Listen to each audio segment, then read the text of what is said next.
Hi friends, welcome to my channel. ಇವತ್ತಿನ ವಿಡಿಯೋದಲ್ಲಿ 6 to 12 months ಬೇಬೀಸ್ಗೆ ಜೋಳದ ರೊಟ್ಟಿನ ಕೊಡ್ಬೋದಾ, ಅದು ಹೇಗೆ ಕೊಡ್ಬೋದು ಅಂತ ನಾನು ಈ ವಿಡಿಯೋದಲ್ಲಿ ತೋರಿಸ್ತೀನಿ.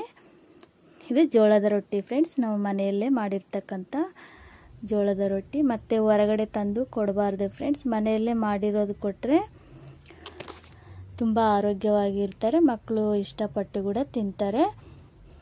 ನಾನು ಜೋಳದ ರೊಟ್ಟಿ ತೊಗೊಂಡಿದ್ದೀನಿ. ಹಾಗೆ 1 ಗ್ಲಾಸ್ ಕಾಸಿ ತಣ್ಣಗಾಗಿರ್ತಕ್ಕಂಥ ಆಕಳದ ಹಾಲು ಅಥವಾ ಹಸುವಿನ ಹಾಲು ತೊಗೊಂಡಿದ್ದೀನಿ. ಒಂದು ರೊಟ್ಟಿ ನೋಡಿ ಹೀಗಿದೆ, ಮೆತ್ತಗಿದೆ. ನಾವು ಹೇಗೆ ಕೊಡಬೇಕು ಅಂದರೆ ಈ ಥರ ಫೋಲ್ಡ್ ಮಾಡ್ಕೋಬೇಕು. ಮಾಡಿಕೊಂಡು ಅದರ ಮಧ್ಯದಲ್ಲಿ ಇರ್ತಕ್ಕಂಥದ್ದು ನೋಡಿ ಹೀಗೆ ಕಟ್ ಮಾಡ್ಕೋಬೇಕು.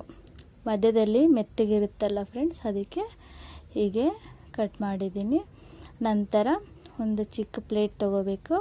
ತಗೊಂಡು ಈ ಥರ ಮುರಿದು ಹಾಕ್ಕೋಬೇಕು. ನೋಡಿ ಚೆನ್ನಾಗಿ ಮುರಿಬೇಕು, ಚಿಕ್ಕ ಚಿಕ್ಕದಾಗಿ.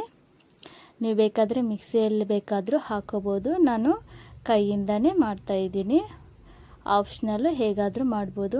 ಈ ಜೋಳದ ರೊಟ್ಟಿ ಪ್ಯೂರ್ ಮಾಡಿ ಕೊಡೋದ್ರಿಂದ ಮಕ್ಕಳು ಚೆನ್ನಾಗಿ ಮುಷ್ಟಿಯಾಗಿರ್ತಾರೆ, ಹೆಲ್ದಿಯಾಗಿ ಕೂಡ ಇರ್ತಾರೆ.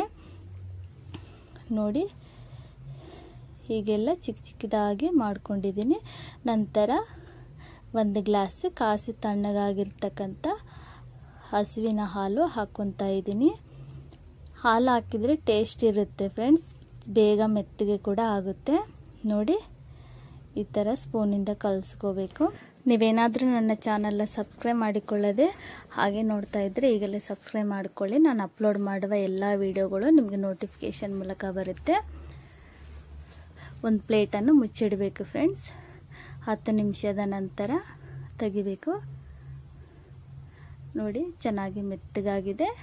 ಕೈಯಿಂದ ಚೆನ್ನಾಗಿ ಮ್ಯಾಶ್ ಮಾಡ್ಕೋಬೇಕು. ಮಿಕ್ಸಿಯಲ್ಲಾದರೂ ಹಾಕೋಬೋದು, ನಾನು ಕೈಯಿಂದನೇ ಮಾಡ್ತಾಯಿದ್ದೀನಿ.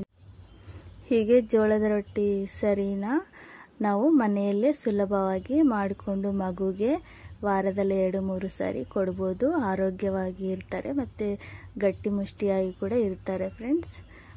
ಈ ಜೋಳದ ರೊಟ್ಟಿನ ಸರಿಯನ್ನು 6ರಿಂದ 12 ತಿಂಗಳ ಮಗುಗೆ ಕೊಡ್ಬೋದು. ಹೇಗೆ ಮಾಡೋದು ಅಂತ ನೋಡಿದ್ರಲ್ಲ ಫ್ರೆಂಡ್ಸ್. ನಿಮಗೇನಾದರೂ ಈ ವಿಡಿಯೋ ಇಷ್ಟ ಆಗಿದರೆ ಒಂದು ಲೈಕ್ ಮಾಡಿ, ಶೇರ್ ಮಾಡಿ, ಹಾಗೆ ಸಬ್ಸ್ಕ್ರೈಬ್ ಮಾಡೋದು ಮಾತ್ರ ಮರಿಬೇಡಿ. ನೆಕ್ಸ್ಟ್ ವಿಡಿಯೋದಲ್ಲಿ ಮತ್ತೆ ಭೇಟಿಯಾಗೋಣ. Bye friends.